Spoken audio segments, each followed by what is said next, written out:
you're watching PMI TV, and today I'm joined by Jonathan Watts-Ley, who's the Director at Wealth at Work, to discuss whether employees are largely abandoned when it comes to retirement.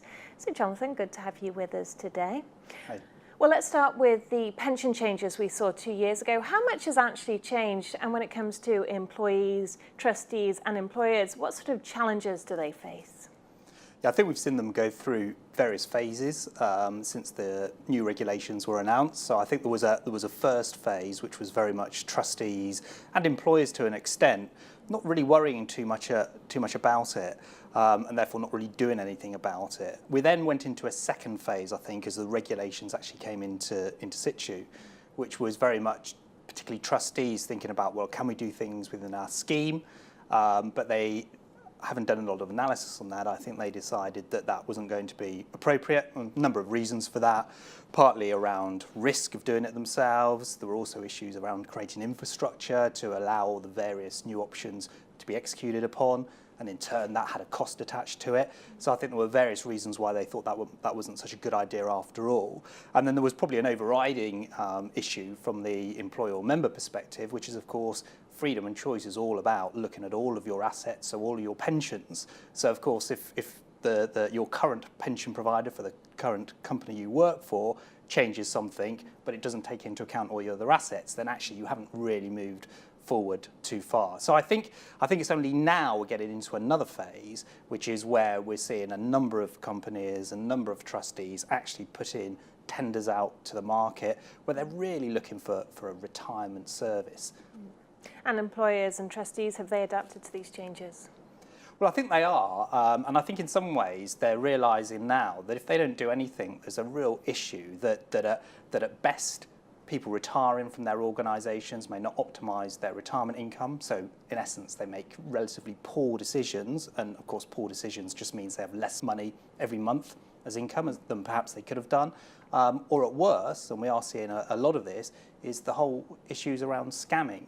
And some of those scams are fraudulent, but some of those scams are not fraudulent. They're perfectly legal, but actually they carry a lot of risk, and there are examples where those retirees are losing a lot, and in the worst case, all of their retirement income.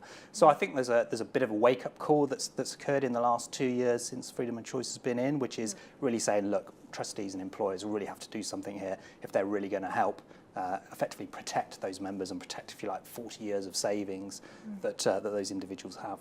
What can employers and trustees do to support employees when it comes to them understanding their options at retirement? I think that's a really key issue. I think one of the issues faced really by the employer and the trustee is just kind of working through, well, actually, how does a member think about this, and what are the sorts of things that we could put in place to help them? And I think in the early days, there was this, what I would call this product mentality. So, oh, is there a product we can get at, some sort of magical product that's going to deliver the complete solution? And of course, in reality, that's probably not the case, because people will have a number of different pensions probably. They will have DB pensions, they will have DC pensions, they will probably have other savings as well, such as ISAs or maybe just general savings or investment accounts. So all of this now needs to be taken into account. So there's a process which we're certainly trying to get employers and trustees to think about, which is the questions that those members, those individuals are likely to ask. So the first of those questions is simply, well, what are my options? What are the things that I need to understand? What are the advantages and disadvantages of those options? The second question then tends to be, okay, how do I work out what's absolutely right for me? The third question then tends to be, well, okay, but how can I implement it? Can I do that in the workplace? Do I need to go down the high street? How do I go on the internet? How do I do that? And then the fourth issue, which I think is one that hasn't really been thought about too much until more recently, is ongoing support for those people. Because of course now, under the new regulation, the decision you make on the day that you retire is not necessarily going to be the right decision to last you 25 years or whatever it might be in retirement. So there's four key questions really that the employer and the trustee really needs to consider. So how do you engage employees around pensions and lifetime savings? So I think to really answer those four questions, so that first question about, well, how do I know as an individual what my options are? Really, it's putting in place education, it's putting in place guidance. I think a lot of firms that are, if you like, at the leading edge of this now are putting in education programs for those that are still employed by the organisation.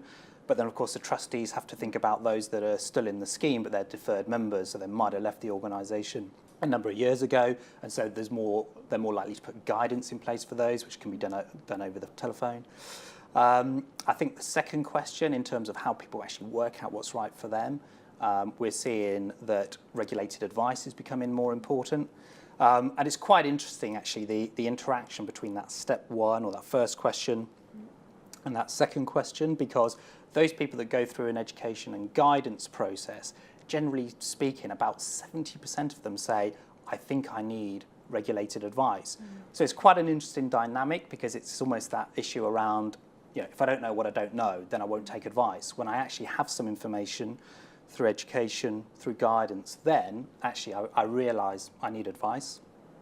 And finally, what would you say are the biggest challenges that employers, trustees and employees face over the next 12 months? I think it's really making sure they don't get behind the curve now. So we've seen, particularly in the last year, we've seen a lot of, particularly the larger companies and trustee schemes actually going out to tender to buy in these sorts of services. And what they're realising is, of course, they have the power to get highly negotiated rates. Now, they may not want to pay those rates themselves. They may want the employee or the member to pay, because there could be ongoing costs throughout retirement. But of course, what they've been able to do is do the due diligence, making sure the service provider they're getting in ticks all the right boxes, and making sure that they get preferential rates effectively on behalf of their members. So you end up thinking there's a real win-win here, where the employer stroke the trustee can use that buying power, but they don't ultimately have to pay for it themselves. And then the member or the employee can take advantage of that and effectively get a certain amount of protection as they go through retirement.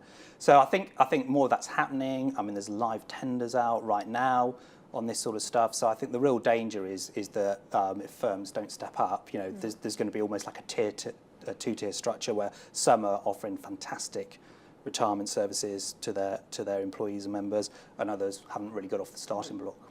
Jonathan, thank you. Thank you.